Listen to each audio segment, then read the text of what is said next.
46 ஆண்டுகளின் விசுவாச பணி. ஒரு பரிசுத்த அழைப்பின் சாட்சி. என்னை பலப்படுத்துகிற நம்முடைய கர்த்தராகிய இயேசு கிறிஸ்து என்னை உண்மை உள்ளவன் என்று எண்ணி இந்த ஊழியத்திற்கு ஏற்படுத்தினபடியால் அவரை ஸ்தோத்தரிக்கிறேன். 1 தீமோத்தேயு 1:12. 1958 ஆண்டு தமிழ்நாட்டின் வேலூர் மாவட்டம் குடியாத்தம் வட்டம் மேல்பட்டி அருகில் உள்ள M.V. குப்பம் என்ற கிராமத்தில் ஒரு விசுவாசமிக்க கிறிஸ்துவ குடும்பத்தில் ரெவரண்ட் டாக்டர் G. ராஜதுரை பிறந்தார். திரு ஞானப்பிரகாசம் அவர்களும் திருமதி ரோசி அவர்கள் என்பவர்களுக்கும் தேவனின் கிருபையால் பெற்ற 4வது பிள்ளையாகவே அவர் வாழ்வை தொடங்கினார்.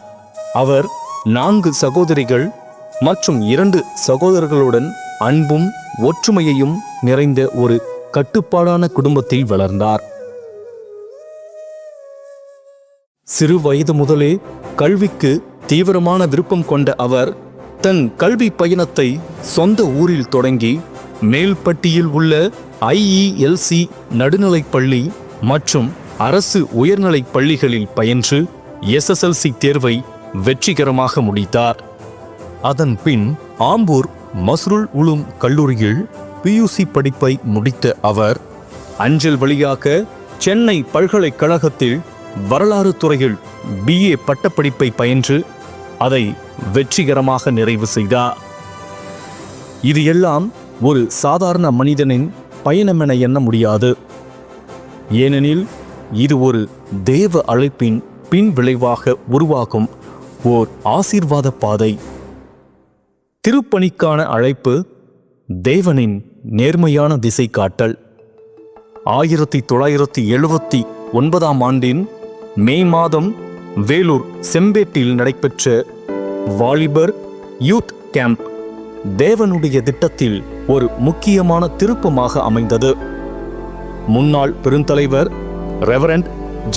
ஐசக் மூன் அவர்கள் தலைமையில் இந்த முகாமில் வேலூரில் உள்ள பூரிஸ் கல்லூரியின் பேராசிரியர்கள், CMC மருத்துவமனையின் ஊழியர்கள் மற்றும் ஆம்பூர் சபை சங்கத்தின் வாலிபர் குழுவினர் உள்ளிட்ட பலர் உற்சாகமாக பங்கேற்றனர். 7 நாட்கள் நீடித்த இந்த முகாமில் இறுதி நாளில் கெட்ட குமாரன் சரித்திரம் ஒரு முள் மலராகியது என்ற நாடகம் அரங்கேறியது.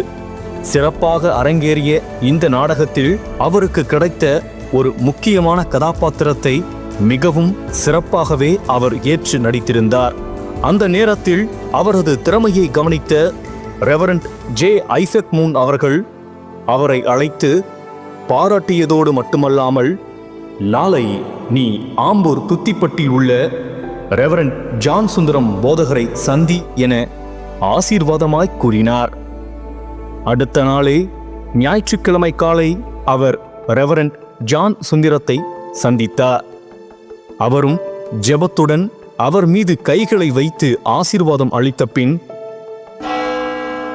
நீ இன்று பாலூரில் ஆராதனை நடத்த செல்ல வேண்டும் என அறிவித்தார். அவர் உடனே அந்த கட்டளையை ஏற்று காலை 8 மணி முதல் 9:30 மணி வரை பாலூரில் ஆராதனை நடத்தினார். பிறகு 10 மணி முதல் 11:30 மணி வரையிலும் புத்தூரிலும், மாலை 7 மணிக்கு மாச்சம்பட்டு திருச்சபையிலும் ஆராதனை நடத்தினார். அந்த ஒரு நாளில் நடைபெற்ற 3 ஆராதனைகளும் அவரது திருப்பணிக்கான பயணத்தின் முதற்கால அடிக்கல்லாக அமைந்தன. அது ஒரு கடவுளால் ஆசீர்வதிக்கப்பட்ட வாழ்க்கை சாட்சியின் ஆரம்ப பக்கங்களாக இருந்தன. சுவிசேஷ சேவையின் தொடக்கமும் இறையியல் பயணத்தின் வழிகாட்டுதலும் 1979 1980 ஆண்டு ஆண்டவரின் திருப்பணிக்காக தனது வாழ்க்கையை முழுமையாக அர்ப்பணித்தார் அந்த ஊழியர். பாலூர் போதக வட்டத்தில் அவர் தொடங்கிய அந்த பயணம் பல சபைகளில் தேவனுடைய வார்த்தையை நம்பிக்கையோடும் விசுவாசத்தோடனும் எடுத்துச் செல்லும் ஒரு முக்கிய கட்டமாக இருந்தது. பாலூர், புத்தூர், மாச்சம்பட்டு, பனங்காட்டூர் ஆகிய முக்கிய சபைகளிலும் அதற்கு உட்பட்ட புதிய சுவிசேஷ மையங்களான சாராங்கல் மற்றும் பன்னீர்குட்டை போன்ற கிராமங்களிலும் அவர் ஒரு இவாஞ்சலிஸ்டாக பணியாற்றினார். ஒவ்வொரு ஊரிலும் மக்களிடம் தேவ வாசகத்தை பகிர்ந்ததன் மூலம் ஆன்மீக ஒளி பரவியது. ஒவ்வொரு கூட்டத்திலும் தேவன் வழிகாட்டும் வாயிலாகவே அவர் பேசினார். 1980 1981 ஆண்டு இறையியல் கல்வியின் ஆசீர்வாதமான தொடக்கம். இந்த ஊழியத்திற்குள் இன்னும் ஆழமாக பங்களிக்க ஆண்டவர் அவரை தகுதியுடன் தயார் செய்தார். அவர் இறையியல் கல்விக்கு தேவையான பயணத்தினை தொடங்கும் போது முக்கிய பாத்திரமாக இருந்தார். Reverend J. ஜான் சுந்தரம் ஆவிக்குரிய உற்சாகம் மற்றும் தனிப்பட்ட அக்கறையின் மூலமாக அவரை நாகர்கோயிலில் உள்ள கன்கார்டியா இறையியல் கல்லூரியில் 1 வருட பைபிள் கோர்ஸை படிக்க வழி நடத்தினார். அந்த பயணமும் வெற்றிகரமாக முடிந்தது.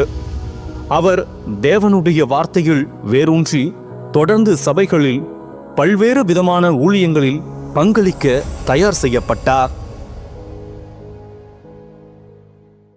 ஓர் ஊழியனின் குடும்ப வாழ்வும் 9 ஆண்டுகள் உபதேசி பணியும். 1981 ஆண்டு செப்டம்பர் மாதம் 12ஆம் தேதி ஒரு புதிய வாழ்க்கை பயணத்திற்கு அவர் காலடி வைத்தார்.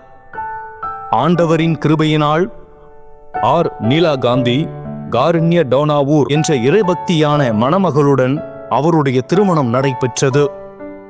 இந்த தம்பதிக்கு ஆண்டவர் 3 பேரை ஆசீர்வாதமாக அளித்தார். ரோக்கிலா, மோனிகா மற்றும் செல்லதுரை. இவர்கள் அனைவரும் இறைப்பற்றில் ஆன்மீக அடையாளமாக வளர்ந்தனர். திருமண வாழ்வுடன் தொடங்கியது ஒரு புதிய ஊழிய பாதை. ஆம்பூர் சபை சங்கத்தின் உத்தரவின்படி அவர் 9 ஆண்டுகளாக எல்மாங்குப்பம், காக்கங்கரை மற்றும் துத்திப்பட்டு ஆகிய இடங்களில் கேட்டகிஸ்டாக முழு அர்ப்பணிப்போடும் கர்த்தருக்காக அவர் ஊழியம் செய்தார்.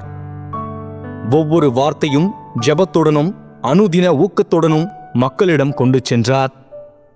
இது ஒரு குடும்பம் மட்டுமல்ல, ஒரு பற்று, ஒரு பணிக்கொடியின் கீழ் வாழும் ஊழிய வாழ்க்கை, ஒரு விசுவாசத்தின் பயணம். போதகர் பயிற்சியும் குரு பட்டமும் ஆண்டவர் அபிஷேகமும். காலம் 1990. ஆண்டவர் கொடுத்த அழைப்பை ஆழமாக உணர்ந்த அவர் இறையியல் பயணத்தில் ஒரு முக்கியமான கட்டத்தை தொடங்கினார். 1990 முதல் 1994 வரை நாகர்கோயிலில் உள்ள கன்கார்டியா இறையியல் கல்லூரியில் அவருடைய பேச்சுலர் ஆஃப் தியாலஜி போதகர் பட்டப்படிப்பை நேர்த்தியாக முடித்தார்.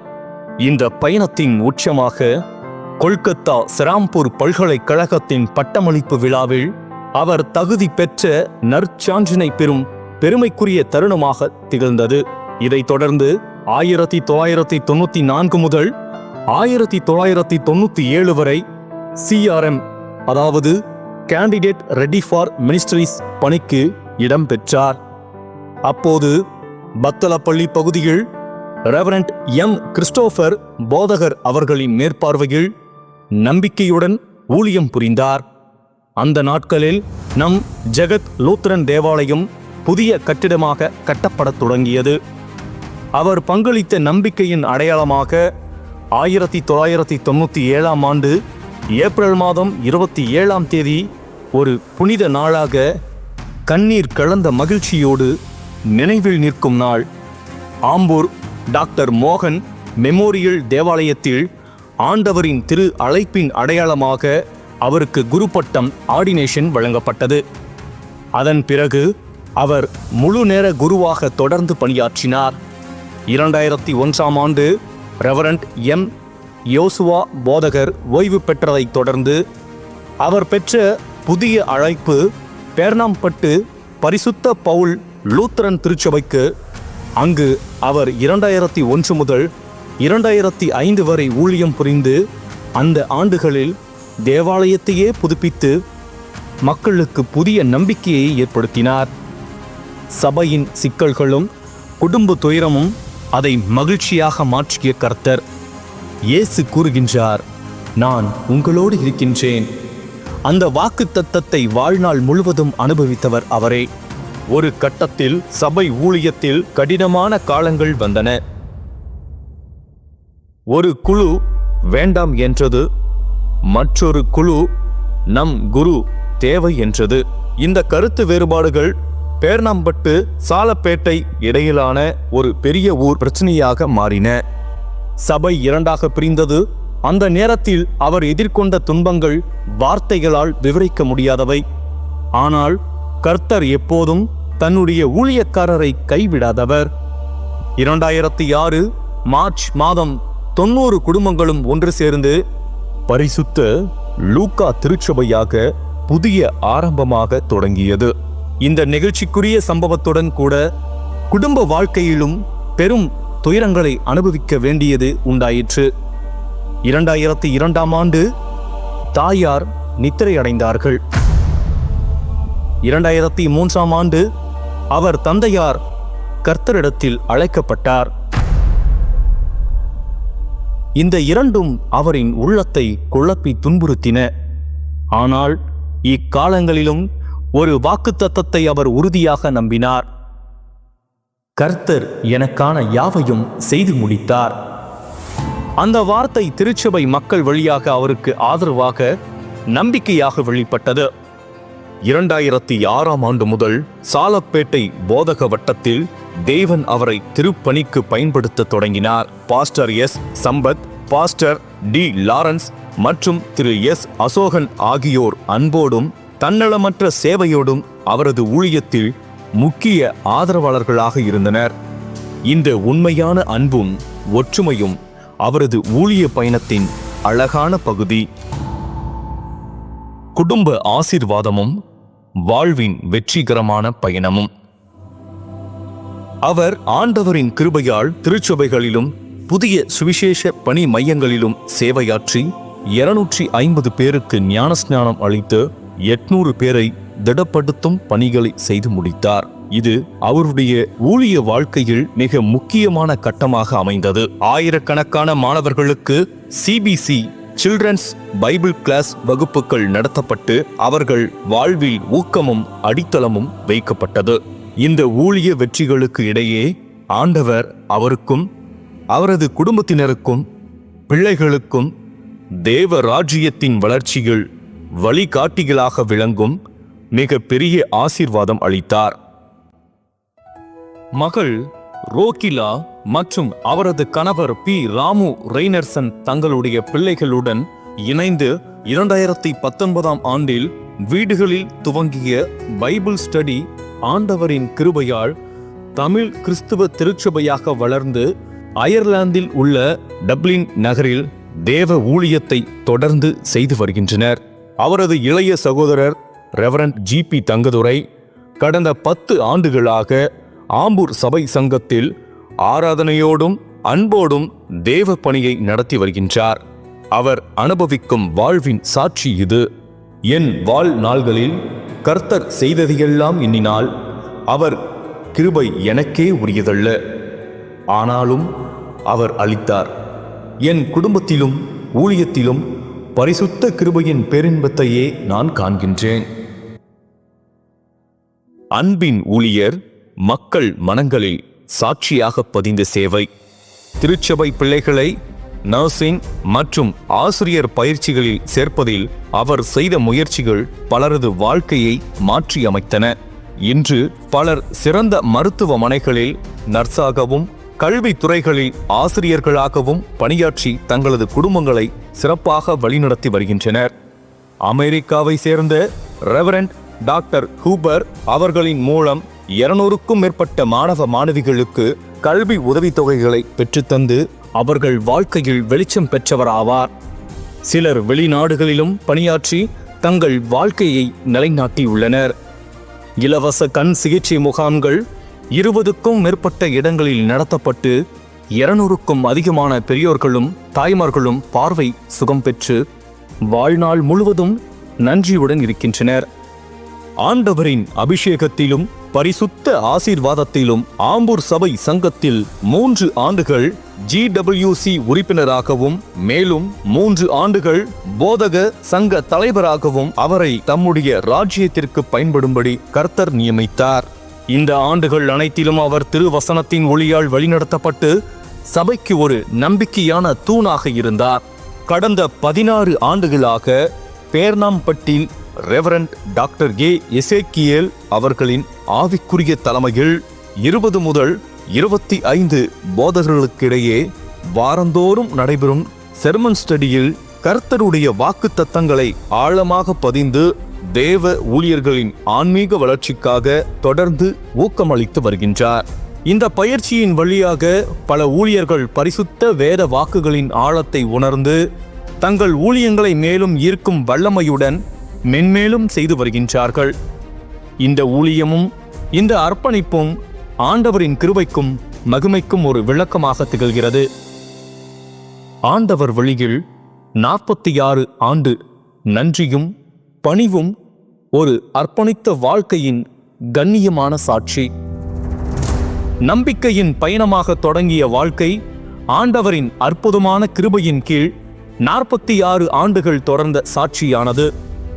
46 ஆண்டுகள் இடையிலான அவரது தூய விசுவாச ஊழியத்தின் உயர்வையும் அர்ப்பணிப்பையும் பாராட்டி 2022ஆம் ஆண்டு வேலூர் மற்றும் சென்னை ஆகிய இடங்களில் செயல்படும் எஸ்ரா பல்கலைக்கழகத்தின் சார்பில் ரெவரண்ட் J.R. ஜேசுபாதம் அவர்களின் வழிகாட்டுதலின் பேரில் அவருக்கு டாக்டர் ஆஃப் டிவினிட்டி என்ற கௌரவ டாக்டர் பட்டம் வழங்கப்பட்டது. சீரழியாத சிந்தை, சிரமங்களை தாண்டும் சிரத்தை, சாட்சியமான சேவையால் கட்டப்பட்ட இவ்வாழ்க்கை பல்லாயிரக்கணக்கான ஆவிகளை தொட காரணமானது. தூய மனதோடு பரிசுத்த ஆவியின் வழி நடத்தலால் ஆண்டவர் அனுப்பிய இடமெங்கும் அவர் தனது காலடிகளை பதித்தார். பாலூர், புத்தூர், மாச்சம்பட்டு, பனங்காட்டூர், சாரங்கல், பன்னீர்குட்டை, எல்மாங்குப்பம், மேல்பட்டி, காக்கங்கரை, துத்திப்பட்டு, பத்தலப்பள்ளி, போன்மில், டிடி மோட்டூர், சிந்தக்கணவாய், சாலப்பேட்டை, பேர்ணாம்பட்டு போன்ற இடங்களில் தேவன் நியமித்த பணியை அவர் சிரத்தையோடும் ஆவிக்குரிய வலிமையோடும் செய்தார். இடை காலங்களில் பல ஆலயங்கள் கட்டப்பட்டன. சிவ்ராஜ் நகர், போன்மில், பத்தலப்பள்ளி, சாலப்பேட்டை, எருக்கம்பட்டு, பேர்ணாம்பட்டு ஆகிய இடங்களில் புதிய தேவாலயங்கள் எழுந்தன. இதில் அவருடைய பங்களிப்பு நம்பிக்கையினால் வழிநடத்தப்பட்ட ஒரு பணியாற்றலாகும். அற்புதங்களை கடந்த ஊழியத்தின் உன்னதம். இவ்வளவு ஆண்டுகளாக ஆண்டவரின் வேலைக்கென வாழ்ந்த இவருடைய மனம் தன்னை வழிநடத்திய சாட்சியர்களுக்கு தாழ்மையோடு நன்றியை செலுத்துகிறது. Reverend J. Isaac Moon, reverend J. John Sundaram, reverend M. Christopher, reverend M. Joshua, pastor S. Sampath, pastor D. Lawrence, Thiru Ashokan, reverend அமெரிக்காவை சேர்ந்த டாக்டர் ஹூப்பர் போதகர், reverend doctor J. Jesupatham, reverend doctor A. Ezekiel, reverend P. Kesavan, reverend S. Gnanasekar, GER Ethel Victor, Bible அம்மையார், திருமதி பெண்ணரசி, அனைத்து சபை மக்கள் ஆகியோர் இவருடைய ஊழிய வாழ்க்கையில் தேவனுடைய தூதர்கள். இவர்களின் வழிகாட்டல், அன்பு, ஆவிக்குரிய ஊக்கமும் தியாகமும் இல்லாமல் இவ்வளவு ஆண்டுகள் நம்பிக்கையோடு நிறைவு பெற இயலாது என்பதே அவர் பக்தியோடு ஒப்புக்கொள்கின்றார்.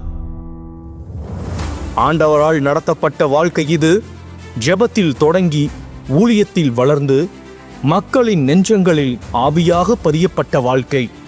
இவர் வாழ்ந்த ஒவ்வொரு நாளும் நான் கிருபையால் என்னவாகியிருக்கின்றேனோ அது தேவனுடைய கிருபைதான் என்ற பவுலின் வார்த்தைகளின் சாட்சி. இது வெறும் வாழ்க்கை அல்ல, இது ஒரு சாட்சியம். இது வெறும் சேவையல்ல, இது ஒரு தியாகம். இது வெறும் பயணமல்ல, இது ஆண்டவரால் எழுதப்பட்ட ஒரு நூல்.